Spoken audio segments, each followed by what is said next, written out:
നമസ്കാരം. തൊടിയിലെ ചെടി എന്ന പരിപാടിയിലേക്ക് എല്ലാവർക്കും സ്വാഗതം. ഇന്ന് നമ്മൾ പരിചയപ്പെടാൻ പോകുന്നത് ആവണക്കിനെയാണ്. റിസിനസ് കമ്മ്യൂണിസ് എന്നാണ് ഇതിൻ്റെ ശാസ്ത്രീയ നാമം. യൂഫോർബിയേസിയ ഫാമിലിയിൽ പെടുന്നതാണ് ഈ സസ്യം. ഇതിൻ്റെ സംസ്കൃതത്തിൽ ഗന്ധർവഹസ്ത, പഞ്ചാങ്കുല, ഏരണ്ട എന്നെല്ലാം പറയുന്നു. അഞ്ച് കൈവിരൽ പോലെയുള്ളത് കാരണം, ഇതിൻ്റെ ഇലയ്ക്ക് അങ്ങനെ ആയത് കാരണം ഇതിനെ പഞ്ചാങ്കുല എന്ന് പറയുന്നു. വിവിധ തരത്തിലുള്ള വാതരോഗങ്ങൾക്ക് പ്രധാനപ്പെട്ട ഒരു ഔഷധം കൂടിയാണ് ഏരണ്ടം അഥവാ ആവണക്ക്. അതുകൊണ്ട് ഇതിന് വേറൊരു പേര് കൂടിയുണ്ട്, വാതാരി. ഇത് ഇന്ത്യയിൽ എല്ലായിടത്തും കണ്ടുവരുന്ന ഒരു സസ്യമാണ്.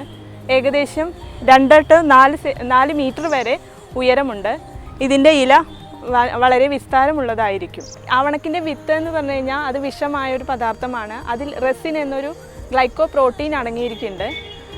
ഇത് ആട്ടി എണ്ണ എടുക്കുമ്പോൾ ആ വിഷം ഇല്ലാതാകുന്നു.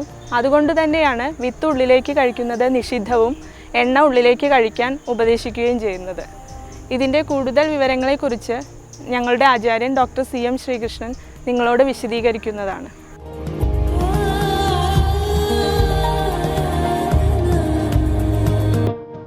ആവണക്കിനെ കുറിച്ച് പറയുകയാണെങ്കിൽ ഗന്ധർവഹസ്താദി കഷായം, നിംബാമൃതാദി ഏരണ്ടം എന്നിങ്ങനെ ഔഷധങ്ങളിൽ ചേർക്കുന്ന ഒരു പ്രധാനപ്പെട്ട ഔഷധമാണ് ഈ ഏരണ്ടം.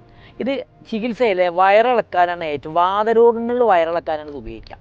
പ്രത്യേകിച്ചും ഈ നടുവേദനയ്ക്ക്, ഈ ലോ ബാക്ക് ഏക്ക് അല്ലെങ്കിൽ ത്രികഗ്രഹം എന്ന് ആയുർവേദത്തിൽ പറയുന്ന ഈ രോഗത്തിൽ ഈ ആവണക്കെണ്ണ എടുത്തിട്ട് 2 ടീസ്പൂൺ വേണമെങ്കിൽ കുറച്ച് കരുന്നിച്ചിട്ട് സരസം ചേർത്ത് കഴിച്ച് കഴിഞ്ഞാൽ ഒന്ന് വയറിളക്കി കഴിഞ്ഞാൽ അപ്പം തന്നെ നടുവേദന കുറയും.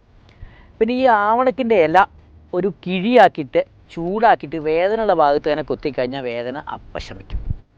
വേറൊരു ഇതിൻ്റെ ഉപയോഗമുള്ളത്, ഈ ആവണക്കെണ്ണ എടുത്തിട്ട് നെറുകയിൽ ലേശം രാസനാദിപൊടി ചേർത്ത് നെറുകയിൽ വെച്ച് കഴിഞ്ഞാൽ ഈ തലവേദന അല്ലെങ്കിൽ സന്നി അങ്ങനെയുള്ള കണ്ടീഷനിൽ വെളുപ്പം ശമനം കിട്ടുന്നതാണ്.